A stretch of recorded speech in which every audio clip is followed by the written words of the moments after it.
Jika lo semua mendengar suara drum di tengah malam di Hawaii, jangan pernah menoleh. Karena itu bukanlah upacara, tapi Huakaipo atau The Night Marchers. Oke, malam ini kita bakal bahas protokol survival dari salah satu legenda di Pasifik. Karena menurut hukum kuno, siapapun yang menghalangi jalannya mereka itu bakal dipaksa buat ikut barisan, tapi sebagai mayat. Oke, bukan cuma sekadar urban legend, tapi The Night Marchers ini adalah kayak sesosok pasukan elit gitu buat mengawal raja. Secara teknis, mereka itu sedang kayak melakukan perjalanan gitu ke tempat suci atau ke medan peperangan mereka yang disebut dengan spirit paths.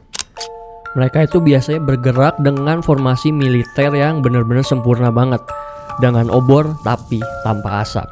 Algoritma kematian mereka itu benar-benar sederhana banget. Mereka nggak akan pernah berhenti untuk alasan apapun juga.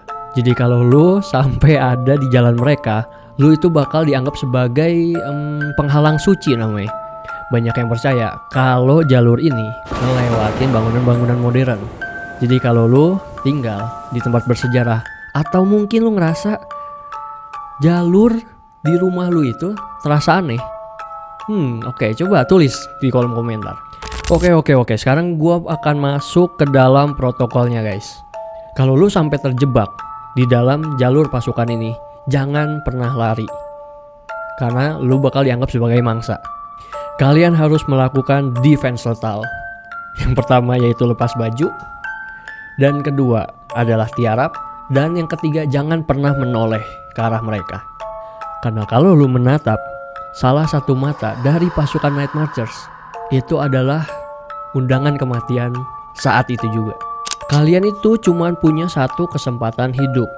Kalau leluhur kalian ada di antara barisan The Night Marchers itu dan teriak Naul, yang artinya adalah milikku, itu adalah sebuah klaim perlindungan. Tapi kalau lu gak pernah dengar suara itu, lu gak akan pernah pulang ke rumah. Oke, secara arsitektur itu banyak banget bangunan di Hawaii yang membiarkan pintu rumah mereka itu terbuka. Ya kayak untuk menghormati gitulah. Jadi kalau sampai si pasukan ini lewat, gak ada hambatan sama sekali. Ini adalah bukti kalau teori tadi bukan sekedar cerita, tapi menjadi tata kota yang nyata. Jalur Huakaipo itu gak akan pernah tertutup. So, legenda ini ngingetin kita kalau yang namanya aturan kuno itu lebih kuat daripada hukum manusia. Tetaplah di jalur aman, dan jangan sampai rasa penasaran kalian itu nuntun kalian ke tempat yang salah di tengah malam. So, gue Dennis, sampai jumpa di Spooky Tale berikutnya. Sleep well if you can.